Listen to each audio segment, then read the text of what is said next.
I love starter sets, and I love a good starter set. The TLDR is that I think this starter set is a good one, and that if you like this game, you should get it, even if you already have some of the other materials for this game. It's a very contained story, but it's sandboxy enough for the players to have plenty of agency, and it also does a really great job of walking you through the rules or just giving you a refresher.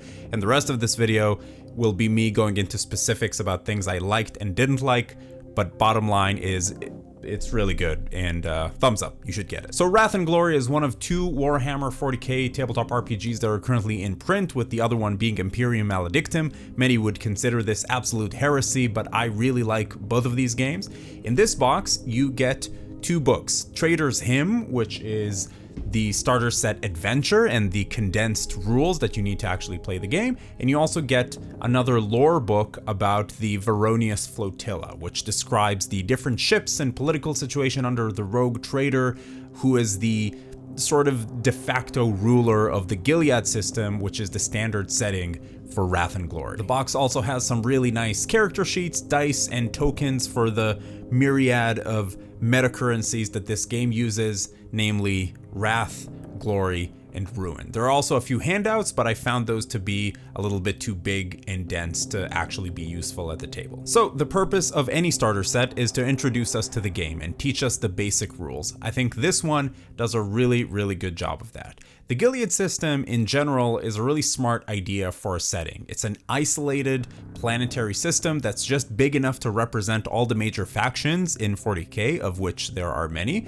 but you don't need to be a 40k lore expert to enjoy it. Trader's Hymn, and obviously spoiler alert, I'm going to talk a little bit about the story here, so if you're a player, look away. Trader's Hymn is a story about a ship that, while on its way to rejoin the flotilla, falls victim to a cult of Nurgle worshippers. Let's start with what I liked about it. As the GM, if you're learning the rules, or like me, just needed a refresher, it does a really good job of telling the story, arriving at a place where you need a rule, explaining that specific rule, and then just moving on. And I used that structure when I ran it. I didn't explain the rules of the game beforehand. I didn't do like, you know, let me just explain all the rules to you for an hour. I just asked for the rules and then explained how to interpret them, and the players just sort of got it as we went. The story itself can be pretty modular. It starts with this dinner scene on this very luxurious ship that you're on, and the core of the story is that this cult, the Festering Abundance,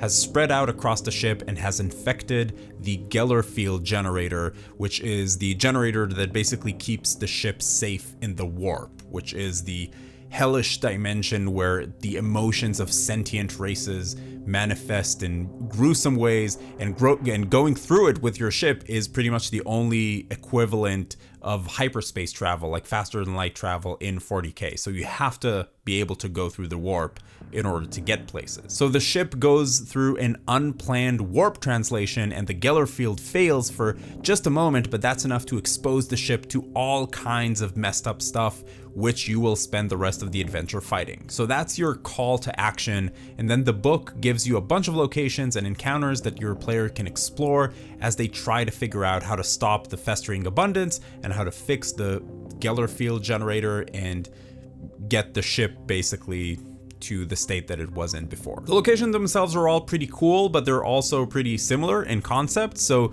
you do get some extra side quests that you can throw in there depending on how long you want this to be. I think that this could easily be adapted to anything from one session to several, so I like the modularity. You definitely don't have to use all of these locations, and the book makes that pretty clear, and I like the simple encounters that the book gives you. And I also like how you progressively get to use more and more rules from the game. I would have loved to get at least a few battle maps though. If they ever release a Foundry VTT version of this, or like a Roll20 version of this, I hope that they at least make a few battle maps of these locations that match up to the different places that they give you on the ship, because otherwise they all feel very similar. I will say that if you're running this in person or online, it does very much lend itself to a theater of the mind kind of play. The book also gives each character their own little vignette that you can do at the beginning of the game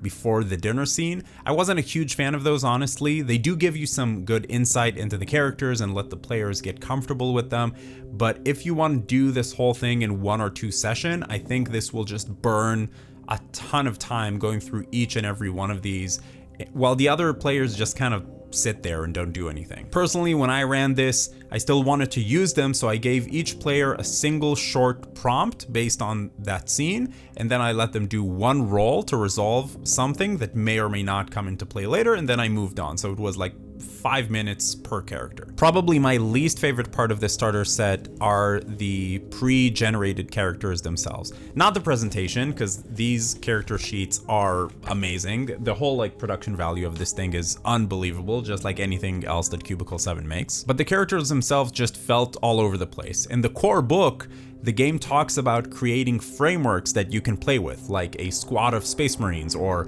a group of inquisitorial agents or something that pulls these characters together. And I get what they were going for here, right? It's like these separate different characters that are all pulled together by a rogue trader, and it very much lends itself to the idea of the rogue trader. So I get the framework, I get the idea, but it still felt like the starter set wanted you to experience a little bit of everything with these characters, but they just felt like they had nothing to do with each other. I'd probably choose to sacrifice some of the character diversity here for a more obvious framework of agents, but that's an easy fix because you can use any tier 2 characters and run through this starter set no problem. The writing in Trader's Hymn and in the Flotilla Guide is excellent, from the storytelling, flavor, and location description aspects, but also just the rules explanations. I've played quite a bit of this game, and this was still a really great refresher of the rules and when to use certain tests that are not common, and the game also lends itself pretty well to using miniatures. If you pick the Gellerpox Infected box, which now comes as its own kill team box, you have almost all the threats that you need. The PCs will be a little bit trickier. There are a ton of different approaches that companies can take with starter sets. Some will be highly prescriptive, just holding your hand through each and every roll that you could possibly make and telling, the story beat by beat exactly here's what's going to happen. Others are more like toolboxes. Trader's Hymn is somewhere in between. It does do that thing that almost every published adventure, for any game does, where the GM is asked to describe a scene and then ask for a roll passively from the players. Like, you enter this vast chamber and here's what you see. Now everybody give me an awareness roll to see, what you notice. I personally don't like that style because these rolls don't move the story anywhere. When I run games, I only ask for rolls as a result of player action. The player wants to do something, then that triggers something in the narrative, and that, in turn triggers the mechanics, and we do a roll to resolve it. However, sometimes you do have to do that in starter sets because you're optimizing for new players and you want to teach them what the rolls do. And this starter set understands that and does a very good job of that. So in the hands of, the right GM with the right players, there's a lot here that you can use and adapt to a lot of different types of play. I hope any of that made sense. Obviously, you don't have to do the roles exactly as the text describes in the book, but they do a good job of explaining things like, oh, this kind of role here would reveal this kind of information. Something else I like about this set specifically, and Wrath and Glory generally, is that it is such a great introduction to 40k. The Gilead system is cut off from the Empyrean by the Great Rift. It's big enough that there's tons to explore, and most of the major factions are represented, as we talked about, but it's limited in scope in a way that's not overwhelming. And this starter set, all of it takes place on a single ship, so it's even more contained. Most of my players, when I ran this, were not familiar with 40k lore at all, and I do think that the person running this game does need to have a pretty solid grasp of 40k, or at least, their interpretation of 40k, but this is a great way, to force your friends to like the 40k stuff that you like. The material here is definitely a different interpretation of 40k from my own, but I think that's the beauty of Warhammer 40k. It will be different from table to table, and I mentioned this just to remind you that this might be the case at your table as well. The way that the authors think about the setting might be a little bit different from how you want to run it, and that's perfectly okay, and you should take it in whichever direction makes sense for you. For example, there's a section in this adventure where essentially you can use some like blessed water to get rid of some Nurgle corruption, like the light of the Emperor casting the demons away. And the way I like to think about 40k, there is only the warp, and any manifestation of the supernatural is rooted in the warp. There are no blessings from the Emperor.